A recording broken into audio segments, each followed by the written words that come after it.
ఇబ్బంది పడింది, నేను కూడా ఇబ్బంది పడ్డా. నేను ఒక రైతు కుటుంబంలో పుట్టా, ఒక రైతుని. ఈ రైతుకి మీరు రైతులంటే చాలా బాగా ప్రేమగా చూసేవాళ్ళు. ఈ రైతుని చూద్దామని కూడా నేను అడుగుతున్నా నిన్ను. నువ్వు ఎక్కడైనా ఉన్నా కానీ పవన్ కళ్యాణ్ గారు నన్ను మంచిగా చూస్తాడు ఆ సార్ అని నేను మరీ కూడా అనుకుంటున్నా.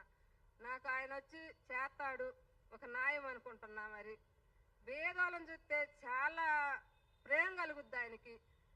నిన్న ఎవరో నేను చూసా ఒక వీడియోలో, ఎవరో ఒక అమ్మాయి బాగాలేక పనుకొని ఉంటే అమ్మాయి ఏదో కోరినదని ఒక కుక్క పిల్లని తీసుకొచ్చి కూడా ఇచ్చి ఆయన భలే మంచిగా ఆయనకు చూసిండు. నన్ను కూడా అట్టే చూస్తాడని నేను చెప్పి నేను ఈరోజు మరీగా కూడా ఆయన్ని కోరుకుంటా ఉన్నా. నాకు మంచిగా సాయం చేయమని అడుగుతున్నా. నాకు డబ్బులు అయితే ఎవరిని నేను అడగను, నాకు సాయం ఒకటే కావాలనుకుంటున్నా.